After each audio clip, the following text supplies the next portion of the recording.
Hello everyone, मैं हूं Aditi Shah and I welcome you all to Magnet Brains, जहां आपको मिलता है 100% education free from kindergarten to 12th class. तो आज हम करने वाले हैं क्लास 12th अकाउंट्स का चैप्टर अकाउंटिंग रेशियोज। हम देखेंगे इलस्ट्रेशंस। हम लोगों ने प्रीवियस लेक्चर में इलस्ट्रेशन 17 तक देख लिया था। अब हम आगे बढ़ रहे हैं इलस्ट्रेशन नंबर 18 पर। ठीक है, तो अब ये हमारे करंट रेशियो के कुछ लास्ट इलस्ट्रेशंस हैं जो हम डिस्कस करने वाले हैं। इससे आपको करंट रेशियो आपका पूरा इलस्ट्रेशन वाइज पूरा कंप्लीट हो जाएगा। ठीक है, चलिए। तो current ratio of X limited is 2:1। Current ratio 2:1 दिया हुआ है। State with reason which of the following transactions would increase और डिक्रीज और नॉट चेंज द रेशियो। ठीक है, तो ये आपको दो ट्रांजैक्शन दिए हैं, आपको बताना है कि इनका इंपैक्ट क्या होगा करंट रेशियो पे। अभी करंट रेशियो है 2:1। इसका मतलब हम वही एज्यूम कर लेते हैं कि हमारे current assets upon current liabilities 2 lakh divided by 1 lakh है। ठीक है, ऐसा अज्यूम कर लेते हैं। अब फर्स्ट ट्रांजैक्शन क्या बोल रहा है? Included in trade payables was bills payable, कितना? 9,000 का, which was met on maturity. तो ट्रेड पेबल्स कहां पर दिखाए होंगे? हमने करंट लाइबिलिटी में दिखाया होगा। ठीक है, तो बिल्स पेबल जो पे ऑफ किए हैं 9,000 रुपए के, तो इससे क्या होगा? आपकी करंट लाइबिलिटी कम हो रही होगी। ठीक है, बिल्स पेबल कम हो रहे हैं, रीपे हो रहे हैं, तो -9,000 हो जाएगा। और इसको पे करने के लिए आप कैश में पे कर रहे हो, तो उतने से आपका करंट असेट भी माइनस हो जाएगा। ठीक है, तो इस केस में क्या हो रहा है? करंट असेट और करंट लाइबिलिटीज दोनों सेम अमाउंट से आपके कम हो रहे हैं। तो देखो 2 लाख माइनस 9,000 कितना हो गया? 1,91,000 डिवाइडेड बाय 91,000। तो आपका रेशियो कितना हो गया? 2.09:1। इसका मतलब क्या हो रहा है? आपका करंट रेशियो क्या हो रहा है? इंप्रूव हो रहा है। क्यों इंप्रूव हो रहा है? क्योंकि आपका यहाँ पर करंट एसेट और करंट लाइबिलिटी दोनों डिक्रीज हो रहे हैं सेम अमाउंट से। समझ में आ गया? Second point, company issued 1 lakh equity shares of 10 each to the vendors of machinery purchased. तो मशीनरी खरीदी, मशीनरी अकाउंट डेबिट। ठीक है, उसके बदले कैश नहीं दिया, पेमेंट नहीं किया, इक्विटी शेयर्स इशू कर दिए। तो क्या इस ट्रांजैक्शन का कहीं से भी करंट एसेट या करंट लाइबिलिटी पे कोई इंपैक्ट है? नहीं, ये आपके फिक्स एसेट्स में आ जाएगा और ये आपका शेयर होल्डर्स फंड्स में जाएगा। ठीक है, तो इन दोनों का करंट एसेट करंट लाइबिलिटी पे कोई इंपैक्ट नहीं है, इसलिए करंट रेशियो पे भी कोई इंपैक्ट नहीं आएगा। समझ में आया? चलिए, तो यहाँ पर आंसर्स देख लेते हैं। फर्स्ट आंसर है इंक्रीज। तो bills payable met on maturity would decrease both current assets and current liabilities by the same amount, इसलिए ओवरऑल हमारा करंट रेशियो इफेक्ट इंक्रीज हो जाएगा। सेकेंड वाले में नो चेंज होगा। क्यों? क्योंकि payment to vendors of machinery by way of issuing equity shares would neither change current assets nor current liabilities. बस इतना सा था आपका इलस्ट्रेशन 18। समझ में आ गया कॉन्सेप्ट? चलो आगे बढ़ते हैं इलस्ट्रेशन नंबर 19 पर। अब देखो जरा यहाँ पर मजेदार, यहाँ पे करंट रेशियो है क्या? 1:1। तो आपको इसलिए मैं आपको समझाती हूँ कि आपको रटना नहीं है। ठीक है, कि ये ट्रांजैक्शन हुआ तो करंट रेशियो बढ़ेगा, ये ट्रांजैक्शन हो तो करंट रेशियो माइनस होगा। नहीं, डिपेंड करता है, सारी चीजें चेंज हो जाती है अगर करंट रेशियो आपका अलग है तो। अभी तक करंट रेशियो सारे क्वेश्चंस में 2:1 दिखाया, अब करंट रेशियो क्या बोल दिया? 1:1। इस केस में बताओ अब कि क्या होगा? ट्रांजैक्शंस का इफेक्ट इंक्रीज होगा, डिक्रीज होगा, not it will not change the ratio, ये हमें बताना है। अब देखो, included in trade payables was bills payable of 20,000 which was met on maturity. अब अगर आप यहाँ पर रटोगे तो इलस्ट्रेशन 18 के हिसाब से आप क्या बोलोगे कि मैम करंट रेशियो क्या हो जाएगा? इंक्रीज हो जाएगा, क्योंकि बिल्स पेबल और बिल्स पेबल के कारण, पेमेंट करने के कारण करंट एसेट और करंट लाइबिलिटी दोनों कम हो रहे हैं। लेकिन ये तब हो रहा था जब आपका रेशियो था 2:1। अब देखो जरा 1:1 के केस में क्या होगा? करंट रेशियो अगर 1:1 है, मतलब current asset upon current liability क्या है? इक्वल है। तो 1 लाख डिवाइडेड बाय 1 लाख है। इस केस में क्या होगा? जब ट्रेड पेबल्स या बिल्स पेबल को पे ऑफ करोगे तो आपकी करंट लाइबिलिटीज कम होंगी 20,000 से और करंट असेट्स भी कम होंगे 20,000 से। ठीक है, अब क्योंकि इस केस में करंट असेट करंट लाइबिलिटी दोनों ही सेम है, ठीक है, न्यूमरेटर डिनोमिनेटर दोनों ही सेम है, तो उसमें से जब आप सेम अमाउंट माइनस करोगे कितना हो जाएगा? 80,000 अपॉन 80,000। तो इवेंचुअली आपका रेशियो क्या ही रहेगा? 1:1 ही रहेगा। मतलब देखो इसका नो चेंज हो जाएगा। ठीक है, तो यहीं पर जब करंट रेशियो 2:1 था तब आपका इफेक्ट ऑन करंट रेशियो क्या आ गया? इंक्रीज। लेकिन सेम ट्रांजैक्शन के लिए जब करंट रेशियो 1:1 है तो आपका नो चेंज आ जाएगा। समझ में आ रहा है ये चीज? तो देखो यहाँ पर क्या आंसर हो जाएगा? Effect on current ratio no change. Current assets and also current liabilities have decreased by the equal amount, इसलिए करंट रेशियो यहाँ पर चेंज नहीं होगा, ठीक है, क्योंकि न्यूमरेटर डिनोमिनेटर आपका सेम ही रहेगा। Second, company issued 50,000 equity shares of 10 each to the vendors of machinery purchased. Again machinery खरीदी, ठीक है, और उसके बदले इक्विटी शेयर्स इशू किए, तो यहाँ पर ना ही करंट एसेट पे इंपैक्ट आ रहा है ना ही करंट लाइबिलिटीज पे, तो यहाँ पर भी आंसर क्या हो जाएगा सेकेंड का, no change. Neither current assets nor current liabilities are affected, ठीक है। ये हो गया आपका इलस्ट्रेशन नंबर 19, क्लियर हो गया। चलो इलस्ट्रेशन 20 देखो, current ratio of Y limited 2:1। अब अगेन यहाँ पे करंट रेशियो 2:1 है। State with reason which of the following transactions would increase, decrease और नॉट चेंज द रेशियो, ठीक है। तो यहाँ पर हम ले लेते हैं 2:1, that is 2 lakh divided by 1 lakh, ठीक है। ये आपके हो जाएंगे current asset upon current liabilities. Trade receivables include debtors of 40,000 which were received, ठीक है। तो डेटर्स हमारे रियलाइज हुए, तो डेटर्स 40,000 के रियलाइज हुए तो पैसा मिला, कैश बढ़ा 40,000 से, और डेटर्स उतने से कम हो गए तो माइनस 40,000। तो इवेंचुअली क्या हो रहा है, प्लस 40,000 माइनस 40,000 कैंसिल हो गया। करंट एसेट करंट लाइबिलिटी पे कोई भी इंपैक्ट नहीं आएगा, तो नो चेंज होगा। तो no change because one current asset debtors is replaced by another current asset cash और बैंक, ठीक है। तो ये हो गया आपका first. Second, company purchased furniture of 45,000 and vendor was paid by issue of equity shares. Again यहाँ पे फिक्स एसेट खरीदा है 45,000, ठीक है। तो यहाँ पर करंट एसेट पे कोई इंपैक्ट नहीं आएगा, और उसको पे किया है किसमें, कैश में नहीं, इक्विटी शेयर्स में। तो अगेन यहाँ पे करंट एसेट या करंट लाइबिलिटी पे कोई इंपैक्ट नहीं आएगा, ठीक है। इसीलिए इस ट्रांजैक्शन का कोई भी चेंज नहीं होगा करंट रेशियो पे। तो यहाँ पर effect on current ratio no change होगा, current liability and also current assets do not change. तो समझ में आ गए, ठीक है, यहाँ तक क्लियर है। चलिए एक लास्ट इलस्ट्रेशन देख लेते हैं करंट रेशियो का, illustration number 21। State giving reason whether current ratio of a company will improve or decline or not change in each of the following transactions if current ratio is 1:1 and second 0.8:1, ठीक है। तो इन दोनों ही cases में आपके answers different रहेंगे। आपको इसलिए रटना नहीं है कि कौन से ट्रांजैक्शन को ऐड करना है, कौन से ट्रांजैक्शन से इंप्रूव होगा, डिक्लाइन होगा, कुछ भी फर्क नहीं पड़ेगा, कोई फायदा नहीं है उसको रटने का, ठीक है। इसीलिए मैं जिस तरह से आपको जो टेक्निक से अज्यूम करके आपको समझा रही हूँ फिगर्स को, आप वही टेक्निक फॉलो करोगे तो आपकी कभी भी गलती नहीं होगी। यहाँ पर आपको दोनों केसेस में सारे ट्रांजैक्शंस को बताना है, ठीक है। तो हमें ABCDEFGHI इतने सारे ट्रांजैक्शंस दिए हुए हैं। इन सारे ट्रांजैक्शन का क्या इंपैक्ट होगा अगर करंट रेशियो 1:1 होगा, क्या इंपैक्ट होगा अगर करंट रेशियो 0.8:1 होगा, ये हमें दोनों ही बताना है। समझ में आ रहा है। सबसे पहले हम ले रहे हैं करंट रेशियो अगर 1:1 होगा। चलो, तो करंट रेशियो अगर 1:1 है तो हम यहाँ पर अज्यूम कर सकते हैं 10,000 अपॉन 10,000, ठीक है, छोटे फिगर्स ले लेते हैं, ठीक है। तो 10,000 upon 10,000 that is 1:1। Current asset भी 10,000 है, करंट लाइबिलिटी भी 10,000 है, तो इसलिए आपका 1:1 रेशियो आ रहा है।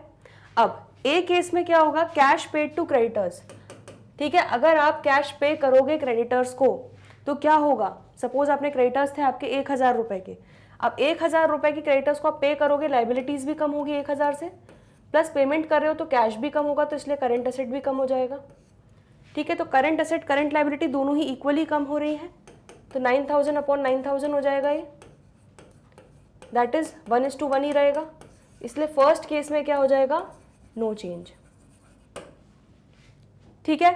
बिल्स पेबल डिस्चार्ज्ड, तो बिल्स पेबल भी आपकी क्या है, लाइबिलिटी है, उनको डिस्चार्ज कर रहे हो मतलब रीपे कर रहे हो, तो बिल्स पेबल डिस्चार्ज भी सपोज सेम यही एग्जांपल हो जाएगा। 1,000 के बिल्स पेबल गए, कम हो गए, लाइबिलिटी कम हो जाएगी, उनको डिस्चार्ज कर रहे हो, रीपे कर रहे हो, तो कैश जा रहा है, कैश कम हो रहा है, तो करंट एसेट भी कम हो जाएगा।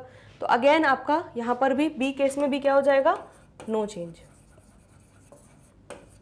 ठीक है। सी केस में क्या होगा, bills receivable endorsed to a creditor. इस केस में क्या हो रहा है, देखो अब ध्यान से, 10,000 अपॉन 10,000 ये आपके रेशियो था करंट एसेट और करंट लाइबिलिटी का। अब बिल्स रिसीवेबल जो है वो हम एंडोर्स कर रहे हैं क्रेडिटर को। इसका मतलब क्या है, हमें हमारे डेटर्स पैसा देने वाला होगा बिल रिसीवेबल, वो हम किसको दे रहे हैं, क्रेडिटर को। मतलब हमारा जो डेटर है वो डायरेक्टली क्रेडिटर को पेमेंट करेगा जब भी मेच्योरिटी होगी। समझ में आ रहा है। तो इस केस में क्या हो रहा है, सपोज बिल रिसीवेबल 1,000 रुपए का था, ठीक है। तो आपका बिल रिसीवेबल क्या हो रहा है, कम हो रहा है। आप पेमेंट बिल रिसीवेबल को दे रहे हो क्रेडिटर को, तो क्रेडिटर आपका कम हो रहा है कितने से, 1,000 से। और वहीं पर आपका बिल रिसीवेबल क्रेडिटर को एंडोर्स कर रहे हो तो आपके भी बिल रिसीवेबल कम हो जाएंगे। ठीक है, तो अगेन यहां पर क्या हो जाएगा, नो चेंज। ठीक है, D goods purchased on credit, तो गुड्स खरीदे क्रेडिट पर, तो यहां पर क्या होगा, 10,000 था, अब आपने गुड्स खरीदे तो आपका स्टॉक बढ़ गया, मतलब करंट एसेट्स बढ़ गया सपोज 2,000 से, और उतने ही अमाउंट क्या क्रेडिटर्स बढ़ जाएंगे आपके, क्योंकि क्रेडिट पे खरीदा है तो करंट लाइबिलिटीज भी बढ़ जाएंगी। तो अगेन 12,000 डिवाइडेड बाय 12,000, इसका भी क्या होगा, नो चेंज। ठीक है, तो 1:1 जब आप करंट रेशियो लेके चलोगे तब आपका ए का नो चेंज होगा, both the current asset current liabilities will decrease by the same amount. B का भी सेम नो चेंज होगा, both the current asset and current liability will decrease by the same amount. C का भी no change होगा, both the current asset and current liability will decrease by the same amount. And D का भी no change होगा, both the current asset and current liability will increase by the same amount. ठीक है, तो A B C D clear हो गए। अब आगे के देख लेते हैं हम। परचेज्ड गुड फॉर कैश, तो गुड्स खरीदे फॉर कैश, तो 10,000 के करंट एसेट्स हैं, 10,000 की करंट लाइबिलिटीज हैं। अब आप गुड्स खरीद रहे हो 1,000 के, तो 1,000 के गुड्स करंट एसेट बढ़ जाएगा, और कैश में खरीद रहे हो तो कैश जा रहा है कितना, -1,000, तो प्लस माइनस कैंसिल हो जाएगा। तो क्लियरली यहां पर भी क्या होगा, नो चेंज, 1:1 ही रहेगा ratio. Bills receivable endorsed to a creditor dishonoured, अब इसमें क्या हो रहा है, इस केस में हमने जो बिल रिसीवेबल अपने क्रेडिटर को दिया था, ठीक है, कि जब मेच्योरिटी होगी तो मेरा डेटर है वो आपको डायरेक्टली पेमेंट कर देगा, वो बिल ही डिसऑनर हो गया। तो अब क्या होगा, अगेन क्रेडिटर वापस आपके आउटस्टैंडिंग हो जाएंगे, उतने से बढ़ जाएंगे। ठीक है, तो 1,000 से आपके अगेन क्रेडिटर्स बढ़ जाएंगे, वापस से आ जाएंगे, क्योंकि उनको उनका ड्यू नहीं मिला। ठीक है, और आप अपने डेटर्स भी वापस से बिल रिसीवेबल, जो आपने डेटर्स को बिल रिसीवेबल में कन्वर्ट किया था, अगेन आप अपने डेटर्स को भी बढ़ा लोगे, क्योंकि आपको पैसा नहीं मिला आपके डेटर से, तो प्लस 1,000। ठीक है, तो क्रेडिटर जो है वो अब आपसे पैसे मांगेगा और आप अपने डेटर का कॉलर पकड़ोगे कि तुमने पैसा क्यों नहीं दिया। समझ में आया, तो क्रेडिटर डेटर दोनों ही बढ़ रहा है, इस केस में भी दोनों इक्वल अमाउंट से इंक्रीज हो रहे हैं, तो यहां पर भी क्या हो जाएगा, no change. Payment of dividend payable, ठीक है, तो जो डिविडेंड पेबल है वो लाइबिलिटी थी, उसको हम पे कर रहे हैं, तो लाइबिलिटी कम हो जाएगी, और क्या हो जाएगा कम आपका, ऊपर करंट एसेट भी, क्योंकि पे कर रहे हो, कैश जा रहा है, तो यहां पर दोनों ही केस में इक्वली कम होगा, तो यहां पर भी क्या हो जाएगा, नो चेंज। ठीक है, sale of goods for 25,000, cost 20,000। हाँ, अब ये देखो ध्यान से, 10,000 के करंट एसेट्स थे, 10,000 की करंट लाइबिलिटीज थी। अब गुड्स जो है वो बेचे 25,000 के।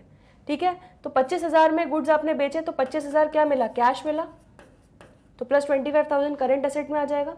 और उन जो गुड्स गए उनका कॉस्ट कितना था, 20,000, तो 20,000 के गुड्स गए और उनको बेचा 25,000 में, तो 25,000 माइनस 20,000 प्लस 5,000 नेट आप ऐड कर दोगे, तो आपका क्लियरली यहाँ पे 15,000 से करंट एसेट इंक्रीज हो गया, लेकिन करंट लाइबिलिटी में कोई भी चेंज नहीं था।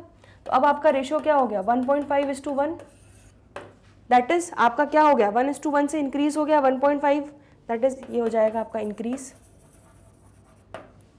ठीक है, sale of old furniture 22,000, book value 25,000, तो यहां पर आपने ओल्ड फर्नीचर बेचा, समझ में आ रहा है, तो 10,000 अपॉन 10,000 ये था। अब ओल्ड फर्नीचर जो बेचा, ठीक है, उसका करंट एसेट पे कोई भी फर्क नहीं पड़ेगा, कोई भी इंपैक्ट नहीं आएगा, लेकिन उसके बदले जो पैसा मिला, ठीक है, कितना पैसा मिला, 22,000, तो इतने अमाउंट से आपका करंट एसेट्स बढ़ जाएगा। तो क्लियरली अगर करंट एसेट न्यूमरेटर आपका बढ़ रहा है, तो क्लियरली क्या हो जाएगा, इंक्रीज इन करंट रेशियो। समझ में आ गया, चलिए तो देख लेते हैं इसके सोल्यूशन। यहाँ पर ई नो चेंज हो जाएगा, neither the current asset nor the current liabilities are affected since it is conversion of current asset cash into another current asset goods. ठीक है, एफ में भी नो चेंज है, both the current asset and current liabilities will increase by the same amount. G में भी no change है, both the current assets and current liability will decrease by the same amount. और H और आई दोनों में देखो increase हो रहा है, हमने यही लिखा था, एच और आई दोनों में इंक्रीज हो रहा है, बाकी सब में नो चेंज है। तो एच में इंक्रीज हो रहा है, क्यों, क्योंकि यहाँ पर करंट एसेट्स जो है वो 5,000 से नेट से इंक्रीज हो रहे हैं, ठीक है, बट करंट लाइबिलिटीज आपकी अनचेंज्ड है। एंड आई में इंप्रूव हो रहा है अगेन, क्योंकि करंट एसेट्स आपके इंक्रीज हो रहे हैं 22,000 से, जो कैश बैंक का अमाउंट है, लेकिन करंट लाइबिलिटीज अनचेंज्ड है। ठीक है, तो ये हो गया आपका सारे केसेस जब आपका करंट रेशियो होगा 1:1।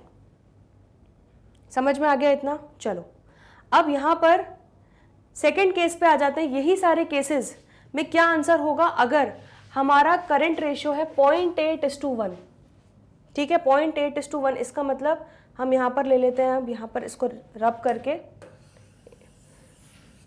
अपने फिगर्स चेंज कर लेते हैं हम यहाँ पर।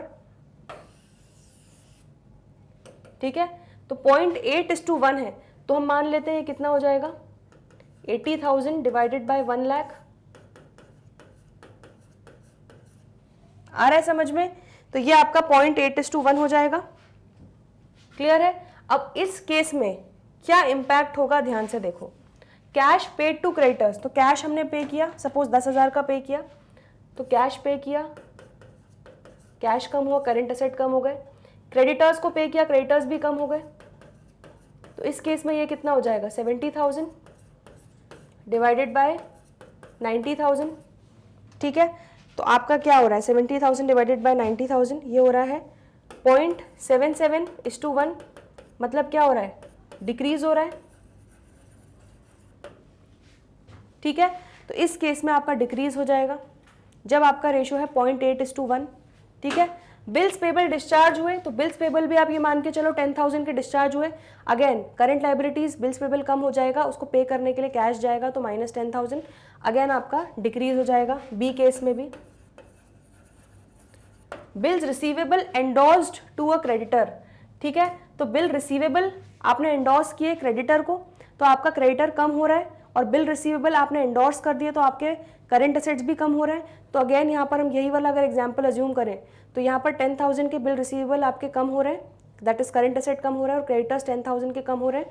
तो क्लियरली यहाँ पर भी क्या हो जाएगा आपका, डिक्रीज।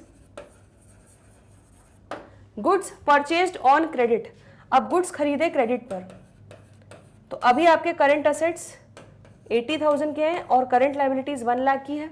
ठीक है, अब गुड्स अगर आपने खरीदे 10,000 के सपोज, ठीक है, तो करंट एसेट्स बढ़ गए 10,000 से, और करंट लाइबिलिटीज भी, क्रेडिटर्स बढ़ गए 10,000 से। तो ये कितना हो जाएगा, 90,000 डिवाइडेड बाय 1,10,000। तो कितना आ जाएगा, 90,000 डिवाइडेड बाय 1,10,000, 0.81। ठीक है, 82:1। तो क्लियरली क्या हो रहा है, आपका यहाँ पर इंक्रीज हो रहा है। समझ में आ गया? ठीक है, तो ए बी सी डी का केस देख लो 0.8:1 वाले रेशियो में। तो 0.8:1 वाले रेशियो में फर्स्ट डिक्रीज होगा क्योंकि both current assets current liabilities decrease हो रहे हैं सेम अमाउंट से। बी भी डिक्रीज होगा, both current asset current liability decrease हो रहे हैं सेम अमाउंट से। सी भी डिक्रीज होगा, both current asset current liability decrease हो रहे हैं सेम अमाउंट से। एंड डी है इंप्रूव होगा, both current asset and current liabilities increase हो रहे हैं सेम अमाउंट से। तो देखो यही हमारे आंसर्स थे, decrease decrease decrease and improve. चलिए अब अगर परचेज किए हैं गुड्स फॉर कैश तो क्या होगा इसमें, 80,000 डिवाइडेड बाय 1 लाख। ये हमारे करंट एसेट्स करंट लाइबिलिटीज है, तो हम गुड्स खरीद रहे हैं 10,000 के में। ठीक है, तो 10,000 से करंट एसेट्स बढ़ गए और उसके बदले कैश दे रहे हैं, तो कैश कम हो रहा है, तो अगेन 10,000 से करंट एसेट कम हो गया, तो प्लस माइनस कैंसिल हो गया। यहाँ पर क्या हो जाएगा, नो चेंज। ठीक है, अब बिल रिसीवेबल जो हमने एंडोर्स किए थे क्रेडिटर को वो डिसऑनर हो गए, तो फिर क्या होगा इस केस में, फिर से वापस से आपके क्रेडिटर्स आपकी उधारी खड़ी हो जाएगी। ठीक है, तो प्लस 10,000 करंट लाइबिलिटीज बढ़ जाएगा, और आपके डेटर्स जिनको आपने बिल रिसीवेबल में कन्वर्ट किया था क्योंकि उन्होंने डिसऑनर कर दिया है, तो अगेन आप उनको डेटर्स दिखाने लगोगे अपने बुक्स में 10,000 से। ठीक है, तो यहाँ पर 90,000 डिवाइडेड बाय 1,10,000। ठीक है, तो ये आपका अगेन 0.82:1 आ जाएगा, तो ये आपका क्या कर देगा, इम्प्रूव कर देगा रेशियो को। ठीक है, पेमेंट ऑफ डिविडेंड पेबल, तो पेमेंट ऑफ डिविडेंड पेबल में भी क्या होगा, 80,000 डिवाइडेड बाय 1 लाख। तो यहाँ पर सपोज आप 10,000 का डिविडेंड अगर पे कर रहे हो तो कैश जा रहा है और डिविडेंड पेबल लाइबिलिटी थी तो लाइबिलिटी भी कम हो रही है। ठीक है, तो यहाँ पर 70,000 डिवाइडेड बाय 90,000। ठीक है, ये आपका रेशियो को कम कर देगा, कितना, 0.77। तो 0.77 से आपका रेशियो डिक्रीज हो जाएगा। ठीक है, ये 3 चेक करो, सबसे पहले नो चेंज, फिर इम्प्रूव, फिर डिक्रीज। चलो तो यहाँ पर आ जाते हैं, ई में आपका नो चेंज है क्योंकि neither current assets not the current liabilities are affected since there is only conversion of one current asset cash into another current asset. ये इंप्रूव होगा because current asset and current liabilities increase हो रहे हैं by the same amount. और G decrease होगा because both current assets and current liabilities are decreased by the same amount. ठीक है, तो यहाँ तक परफेक्टली समझ में आ गया। चलिए इसके बाद नेक्स्ट सेल ऑफ गुड्स 25,000 के थे किए।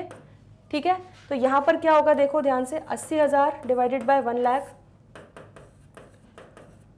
तो गुड्स जो थे कितने के कॉस्ट थे, 20,000, तो 20,000 के गुड्स गए, करंट एसेट कम हुए, और 25,000 रुपये कैश आया उसके बदले, तो आपका कैश बढ़ गया तो करंट एसेट्स बढ़ गए। तो नेट आपके करंट एसेट्स 85,000 के हो जाएंगे अब, डिवाइडेड बाय 1 लाख। तो 5,000 से आपका करंट एसेट्स बढ़ जाएगा, तो ये कितना हो जाएगा 0.85। तो आपका again current asset ratio improve हो जाएगा।